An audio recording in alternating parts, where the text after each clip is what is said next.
Welcome to my YouTube channel NCI education. जैसा कि प्रिय छात्रों, आज हम सब क्लास 12 फिजिक्स चैप्टर फर्स्ट का न्यूमेरिकल सीखेंगे।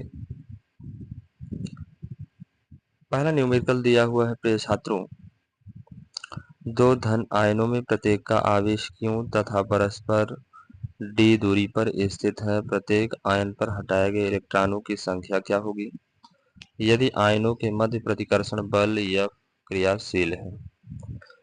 अब इस सवाल को हमें लगाना है बेटा। जैसा कि आपको दो आवेश दिए हुए हैं, दो आवेशों के बीच की दूरी दी हुई है स्मॉल d मीटर और इनके बीच लगने वाला जो बल है वो F है। सबसे पहले बेटा हम बल के सूत्र को लिखेंगे। वैद्युत बल का जो सूत्र होता है F equal to 1/4πε0 Q1 Q2 by R square. F equal to 1/4πε0 Q into Q by D square. Calculate करने के बाद F equal to 1/4πε0 Q square by D square आ जाता है। अब बेटा यहीं पर हम लोग क्रॉस मल्टीप्लिकेशन करेंगे।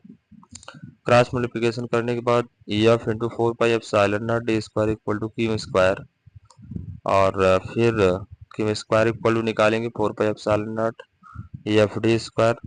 क्यू इक्वल टू निकालेंगे, अंडर रूट लग जाएगा। क्यू की वैल्यू होती है यानी, जहाँ से हम n निकालेंगे। n इक्वल टू हो जाएगा under root 4πε0 F D square by में e हो जाएगा। ये आपका पहला सवाल यहीं पर पूरा हो जाता है। इसके बाद क्वेश्चन नंबर 2 जो दिया हुआ है, दो आवेश Q1 व Q2 कुछ दूरी पर रखे हैं, उन पर F बल कार्यशील है। यदि उनके मध्य 4 परावैद्युतांक वाला परावैद्युत पदार्थ रख दिया जाए तो बल का मान कितना होगा। बेटा यहाँ पर दो आवेश हैं। सबसे पहले दो आवेश जो हैं वो वायु में रखे हैं, उनके बीच की दूरी हम मान लेते हैं स्मॉल r है।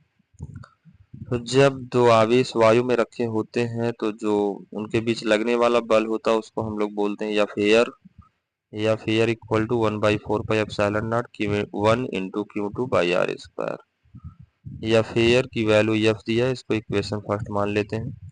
सेकंड कंडीशन में यह दिया हुआ है कि अब वही आवेशों के मध्य जो कोई परावैद्युत पदार्थ रखा हुआ है जिसका परावैद्युतांक 4 दिया हुआ है, तब उनके बीच लगने वाला जो बल होता है उसको हम F medium equal to 1/4πε0 capital K Q1 Q2 by R square. Capital के की वैल्यू रख देते हैं। F medium equal to 1/4πε0 into 4 Q1 Q2 by R square. Equation second मान लेते हैं। इक्वेशन फर्स्ट एंड सेकंड को डिवाइड कर देते हैं। डिवाइड करने के बाद बेटा यहाँ काट पीट के बाद F air equal to F air by F medium equal to 4 आ गया। अब F मीडियम जब हम निकालेंगे तो F medium equal to F air by 4 equal to F by 4, यही आंसर होता है। इसके बाद थर्ड क्वेश्चन देखेंगे। तीसरा क्वेश्चन जो दिया हुआ है, दो आवेश प्लस 5 माइक्रोकूलम तथा प्लस 10 माइक्रोकूलम एक दूसरे से 20 सेंटीमीटर दूर रखे हैं। इन आवेशों को जोड़ने वाली रेखा के मध्य बिंदु पर कुल विद्युत क्षेत्र कितना है। बेटा दो आवेश हैं, दोनों आवेशों के बीच की दूरी 20 दी हुई है। आपको इन दोनों आवेशों के कारण बीचों बीच में वैद्युत क्षेत्र की तीव्रता निकालनी है। यहाँ दो आवेश हैं बेटा, इन आवेशों को Q1 और Q2 मान लेते हैं। Q1 equal to 5 microcoulomb, Q2 equal to 10 microcoulomb. बीच की दूरी हम मान लेते हैं 20 है जो दिया हुआ है, और इन्हीं के बीच में मध्य में एक बिंदु C मान लेते हैं जहां पर हमको इन आवेशों के कारण वैद्युत क्षेत्र की तीव्रता निकालनी है। बेटा हम मान लेते हैं कि बिंदु जो A पर आवेश Q1 है उसके कारण वैद्युत क्षेत्र की तीव्रता EA होगी जो कि बाहर की ओर, और Q2 10 माइक्रोकूलम जो आवेश दिया उसके कारण वैद्युत क्षेत्र की तीव्रता EB है जो कि बाहर की ओर है। अब हम इन आवेशों के कारण वैद्युत क्षेत्र की तीव्रता C पर निकालेंगे तो EA equal to 1/4πε0 Q1 by R1। Value को पुट कर देंगे। वैल्यू को पुट करने के बाद आप देखेंगे कि EA की वैल्यू जो आएगी 4.5 इंटू 10⁶ न्यूटन प्रति कूलम हो जाएगा। अब आवेश Q2 के कारण बिंदु C पर वैद्युत क्षेत्र की तीव्रता निकालेंगे, वह EB equal to 1/4πε0 Q2 by R2 होगा। यहाँ भी वैल्यू को पुट कर देंगे। वैल्यू पुट करने के बाद यहाँ कैलकुलेशन करेंगे। कैलकुलेशन करने के बाद आप देखेंगे बिंदु सी पर परिणामी जो तीव्रता होगी। अब परिणामी तीव्रता के लिए हम दोनों आवेशों के कारण जो वैद्युत क्षेत्र की तीव्रता AB और EA था, इनका हम अंतर कर देंगे।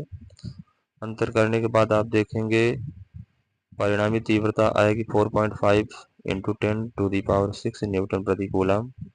यही परिणामी तीव्रता होती है। यही आंसर हुआ, जिसकी दिशा होगी बेटा 10 माइक्रो कूलम से 5 माइक्रो कूलम की। और थर्ड क्वेश्चन आपका यहीं पर समाप्त होता है बेटा। मुझे आशा है कि आप सबको अच्छी तरह समझ में आया होगा। कहीं पर कोई दिक्कत होगी कमेंट बॉक्स में अवश्य बताएं। Thank you guys.